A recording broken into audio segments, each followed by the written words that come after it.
you all three, feel free to speak up or box each other out, whatever you want to do. I know this is about numbers, so we'll make it work. But the first question is, what is the best piece of financial advice you've ever been given? And for me, I'll just kind of spoil it. The best thing I ever heard was, buy low, sell high.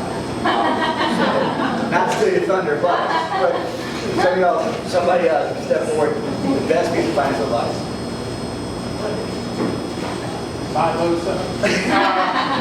No, I guess it's be in it for the long run. It's not about, you say this at Edward Jones all the time, it's not about timing the market. Nobody's smart enough to time the market. It's time in the market. And so the more you educate yourself about what we do, the better off you are, the more enthusiastic investor you are. I'll go next. Mine is more kind of big picture finances, not specifically to investing, but many of you are probably familiar with Dave Ramsey. He has a slogan that says, live like no one else now, so later you can live like no one else. That's kind of stuck with me. When you get to know me, I don't have favorites, so I can think of just one. So I would also say that take emotion out of big purchases. So try to think on those things a little longer than you probably should, and try to take emotion out of purchasing a home and those types of things.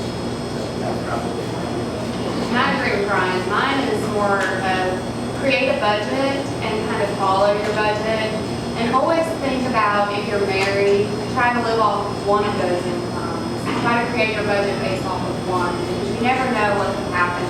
You could have 4 kids like me, and mommy decides she doesn't want to work anymore. Well, all of a sudden, this $400,000 house that you could buy when you were, on a double income wouldn't be affordable anymore. So create a budget, try to live by your budget, live within your means, have fun, but also save some. Oh, wonderful answers. Thank y'all. So next, kind of the idea of the first financial lessons you learned the hard way. And again, I'll kind of be a guinea pig up here as a moderator to share with you. The first lesson I learned, I think the simplest way I can put it is do your research and do your homework. This was back in 2005, and I made an investment that I thought was a surefire win and lost my ass. I'm still kicking myself, and it's 11, 12 years later. But heck of a lesson to learn. And I think the other part of that for me was not only do your research, but have a strong cachet of intelligent individuals like this that you can bounce your ideas off of. Because, let's face it, we don't all know everything. And the biggest, best next thing coming up may not be that big, that's great. So, again, one of the first financial lessons that you learned the hard way, kind of tapping into something difficult. Mine is really owning a home. It's been a very hard financial lesson for me because we budgeted for a home, but we didn't take into account repairs and maintenance and all of the extra things, the time on the yard, and it's not just a mortgage payment. So, that was a pretty hard financial lesson for my husband and I, and it still is. So just try to consider all of those things. You don't just buy the home that you think looks pretty. You buy a home that you can afford and also fix when you need it. Perfect segue to my point. Kind of speaks to what I said earlier about taking emotion out of big purchases. Ours had to do with our house. My wife and I bought a house several years ago. We're good, but I think we probably rushed the decision a little bit, and probably could have waited a little longer to pull the trigger on that and purchase.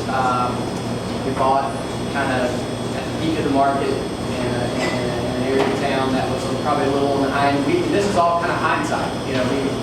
We we made the purchase and we love the home and the area.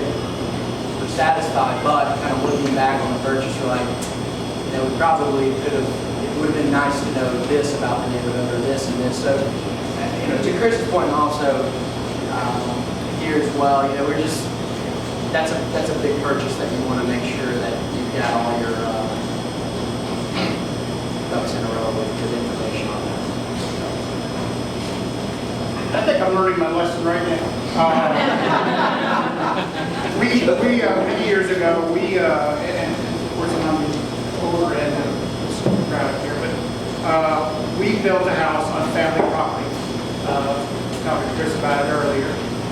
But our intent was to live out there and retire out there, pay off the house. I've got pear trees and apple trees, and it's just having my in-laws living next door. It's been great on 7 acres.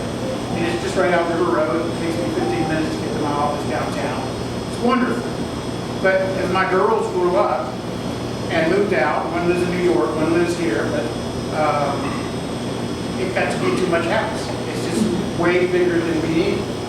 But we thought, well, that's fine. So we don't even go upstairs. I mean, upstairs looks like nothing's worn out up there. The dog doesn't go up there. So we would love, because what happens is that life in Columbus changes. Y'all are too young really to remember when we would come downtown and never at night, because it was just a scary place to be. There were no cars, you could park anywhere, you walk down the street if you wanted to. There was nobody down here after 5 or 6. It's just the way it was. It was Columbus College, and it wasn't Columbus State. There was no Columbus State downtown, no River Center.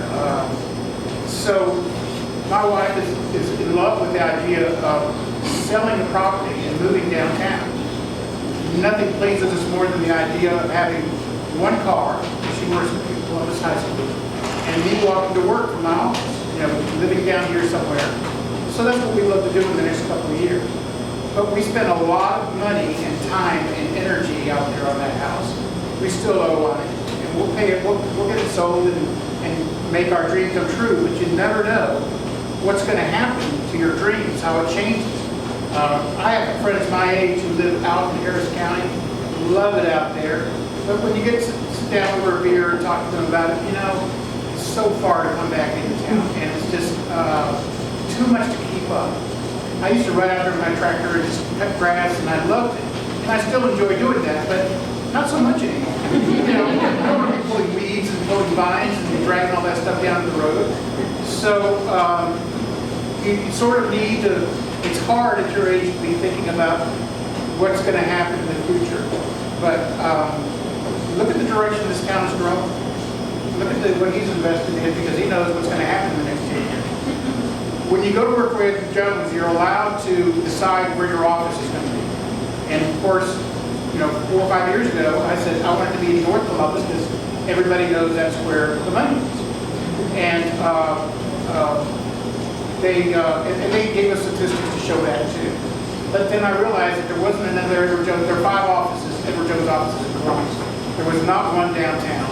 And so with the help of a very dear friend of mine who got me into the Boy Scouts of America building down here, that's where my office is, across the street from SunTrust, I was able to move in there and have, I think it's the best office in the country. It's just wonderful. Probably 10 restaurants to pick from where I can walk to, including the women but it's just a wonderful environment here that is thriving and is going to be down here for a long, long time. So I think I'm rambling on here. You're good. I think what you're hearing up here is there's a lot of wisdom in this panel, and they're telling us what it sounds like is understand that there are multiple seasons in life, right? And be prepared for that. Do your research, do your homework, understand that there will always be that hidden ghost, that one thing you never find. Prepare for that, Have the money stored up on the side, even though you may not want to. It may turn your vacation short this year, but hey, at least you got a couple percentage points saved away, stored away in case you got a bad week with insurance, in case you don't recover. Chris, I want to hit on something that you just mentioned about how you've got friends that they've got gorgeous property out here in County now, but they didn't think in the future. And I was talking to a few of you earlier about what I do. I work at the Disability Service Center here in town. Many times that happens to folks that, you know, they're in a tragic car accident or they lose their sight unexpectedly. They end up having to depend on the paratransit system in Columbus, the Dot Ride program. They don't go in Harris County. If you were to get a cab ride from Harris County to go to Publix on Riley Park Drive, it's going to cost you pretty penny. So it's and you can't prepare for those events. You know, You're absolutely right. I'll be prepared for them, but you be aware that they're going to happen. Right. And To have that just backup be plan. cognizant of that. Kind of go back a little more to what this group does. I think one question we need to understand is what do you offer when what's the first thing the client, you tell a client to come in? Right, I walk up to you and say, hey, Chris, I need some help with accounting, I think, or maybe some help with my finance. The first thing you say to them. Sure. Go. Okay, well, for your group, I would assume that most of you would be for an individual tax return. So I would say come prepared, bring your information from last year, bring me your return, bring me everything you have, but I don't want a shoebox full of receipts. So please summarize what you have. If you don't know how to do that, you're more than welcome to bring your shoebox of receipts and I will tell you how to summarize it. However, I will not summarize it for you unless you would like to pay a very pretty penny. And some people do. And that's fine. And we will charge you that. However, I would prefer if you would summarize your own shoebox full of receipts. And try to think of questions that you have, and so that we can discuss it while we're in our meeting. I hate surprises. I don't want to get your information and find out there's a 1099-R in there where you took out of your retirement account $300,000 to pay off your loan and that you owe a 10% penalty and all these extra taxes. If you had told me about that, we could have found a different way other than you taking it out of your retirement account. So, yeah, if you have some odd situation that you're needing a CPA for, let me know that up front and we can talk about it. And, you know, those are things, just always come prepared. Have your list of items ready.